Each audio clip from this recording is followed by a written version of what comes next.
হায় রে বাংলাদেশ, ফাহমিদুল ছেলেটাকে শুরু করার আগেই থামিয়ে দেওয়া হলো কেন? আওয়াজ উঠাও, কথা বলো বাংলাদেশ সাপোর্টাররা। Brazil, Argentina, Real Madrid, Barcelona সব ভুলে যাও কিছুদিনের জন্য। এখন সময় বাংলাদেশ ফুটবলের পাশে দাঁড়ানোর। অন্তত সবাই এই প্রশ্ন করো, কেন ফাহমিদুলকে বাদ দেওয়া হলো? কোচ তার খেলা দেখে মুগ্ধ হয়েছে, প্র্যাকটিস ম্যাচে সে হ্যাট্রিক করেছে, এরপরেও কোন বিবেচনায় তাকে বাদ দেওয়া হলো একটু জানাবেন আমাদের। আমরা এই দেশের ফুটবলের ফ্যান, আমরা জানতে চাই আসল কারণ কি। দেশের ফুটবলের সকল গ্রুপে সিন্ডিকেট আলোচনা, সবাই জানতে চায় সিন্ডিকেটের গোড়ায় কারা, তাদের নাম জানতে চায়, কারা এই দেশের ফুটবলের ভালো চায় না সব জানতে চায়। আমাদেরকে জানাতেই হবে আপনাদের। বাংলাদেশ ফুটবল দলের ম্যানেজার আমির খান বলেছেন ফাহমিদুলকে বাদ দেওয়া কোচের সিদ্ধান্ত। ওকে left back, left wing back পজিশনে খেলানো হয়েছে প্র্যাকটিসে। আমরা যা প্রত্যাশা করেছিলাম তাও পূরণ করতে পারেনি, ওর অভিজ্ঞতার অভাব আছে, আমাদের বিভিন্ন পরিকল্পনা আছে ওকে নিয়ে। হ্যাট্রিক করেও একটা ছেলে আপনাদের প্রত্যাশা পূরণ করতে পারলো না। ফাহমিদুলের জায়গায় যারে নিয়েছেন সে কি করেছে, জবাব এই দেশের ফুটবল ভক্তদের দিতে হবে। মনে রাখবেন, জেগেছে ফুটবল ফ্যানরা, জেগেছে। কোচের ট্যাকটিক্সের সাথে না গেলে তাকে বাদ দিতে হবে কেন?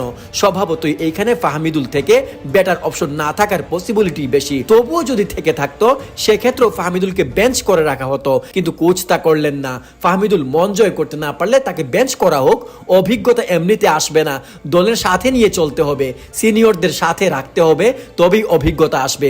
অজুহাত দেওয়া হয়েছে ফাহমিদুলের বয়স কম, তো বুইরা বাম না হওয়ার আগ পর্যন্ত কি কেউ এই দেশের ফুটবলে চান্স পাবে না? Age doesn't matter in football. বয়স ম্যাটার করলে রোনালদো বাদ পড়তো, আবার লামিন এন্ড্রিকো ফুটবলে আসতে পারতো না।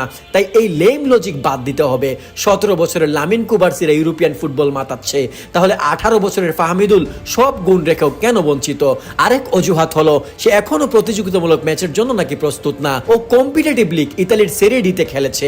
এই অজুহাত আধুনিক ফুটবলের প্রেক্ষাপটে মানানসই না। এমন ঘটনা অবশ্য আজকে নতুন না। বাংলাদেশ ফুটবলে সিন্ডিকেটের কত বাজে প্রভাব আছে এবং তারা যে ফুটবলারকে মানসিকভাবে শেষ করে দিতে পারে তার সবচেয়ে বড় ভুক্তভোগী হলো ইউসুফ জুলকারনাইন হক। 2022 সালে সে ইংলিশ দ্বিতীয় বিভাগের ক্লাব ইপসউইচ টাউনের অনূর্ধ্ব 21 দলে খেলতো উইঙ্গার হিসেবে। বাংলাদেশের হয়ে এসেছিল ট্রায়াল দিতে, কিন্তু তার সাথে কেমন আচরণ হয়েছিল জানেন?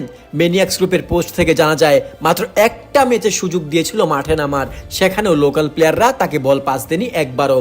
পুরো ম্যাচ একা দাঁড়িয়েছিল ইউসুফ, এরপর সে আবার ইংল্যান্ড ফিরে যায়। এখানে সিন্ডিকেটের অভিযোগ উঠে আসা স্বাভাবিক। বাফুফের সভাপতি তাবিত আউয়াল ভাইকে আমরা সমর্থন জানাই, তাকে দ্ব্যর্থহীন ভাষায় বলতে চাই, এই দেশের ফুটবল এগিয়ে নিতে আপনি সচেষ্ট হন, দেশের মানুষ আপনার পাশে থাকবে, সিন্ডিকেটের বীজ উপড়ে ফেলে দিন। হায় রে বাংলাদেশ, ফাহমিদুল ছেলেটাকে শুরু করার আগেই থামিয়ে দেওয়া হলো কেন? আওয়াজ উঠাও, কথা বলো বাংলাদেশ সাপোর্টাররা।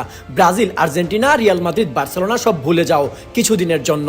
এখন সময় বাংলাদেশ ফুটবলের পাশে দাঁড়ানোর। অন্তত সবাই এই